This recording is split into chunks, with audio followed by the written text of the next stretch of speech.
સુરત જિલ્લાના બારડોલી મોવા રોડ પર આવેલી ઉકા તરસડિયા યુનિવર્સિટી ફરી એકવાર વિવાદમાં આવી છે। ફિઝિયોથેરાપી વિભાગમાં મર્યાદિત બેઠકો છતાં યુનિવર્સિટી દ્વારા વધુ પ્રવેશ આપી ફી વસૂલવામાં આવી, પરંતુ ત્યારબાદ એડમિશન રદ કરવામાં આવતા વિદ્યાર્થીઓમાં રોષ ફાટી નીકળ્યો। મોડી રાત્રે મોટી સંખ્યામાં વિદ્યાર્થીઓએ યુનિવર્સિટી ગેટ બહાર ભેગા થઈ વિરોધ પ્રદર્શન કર્યું।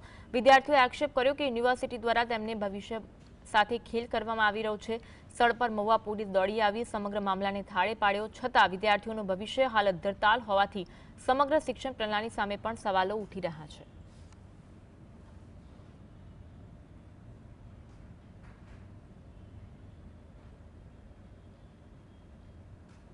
આ યુનિવર્સિટીમાં સીટ જોઈએ છે, એ બી ફિઝિયોથેરાપીમાં જ જોઈએ છે, બીજી કોઈ ડિપાર્ટમેન્ટમાં અમારે જવું નથી।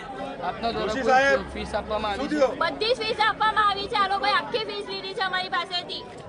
હોસ્ટેલની કોઈ ડિપાર્ટમેન્ટની કોઈ ફર્સ્ટ સેમિસ્ટર આખી લીધેલી છે અને એ ફીસ લેવા માટે આ લોકોએ 1 મિનિટનો બી ટાઈમ નહીં આપેલો। વધુ વાત કરીશું, સંવાદદાતા અમીશ અમારી સાથે ફોન લાઈન પર જોડાયા છે। અમીશ, સુરત જિલ્લાના બારડોલી મોવા રોડ પર આવેલી ઉકા તરસડિયા યુનિવર્સિટી ફરી એકવાર વિવાદમાં આવી, શું અપડેટ છે?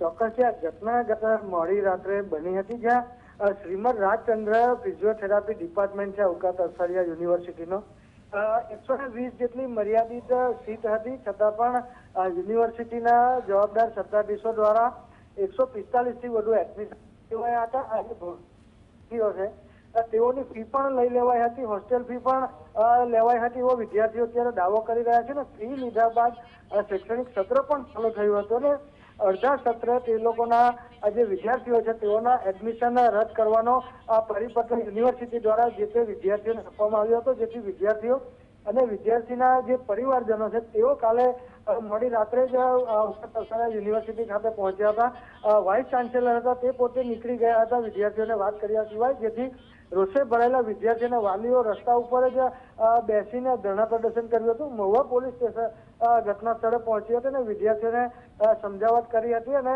યોગ્ય ઉકેલ આવનારા દિવસોમાં લાવવાની ખાતરી આપતા વિદ્યાર્થીઓએ રાત્રે આંદોલન થયું હતું અને આવનારા દિવસોમાં વિદ્યાર્થીઓનું એડમિશન કઈ રીતે રાબેતા મુજબ કરી શકાય તે માટેના હવે પ્રયત્નો કરવામાં આવશે।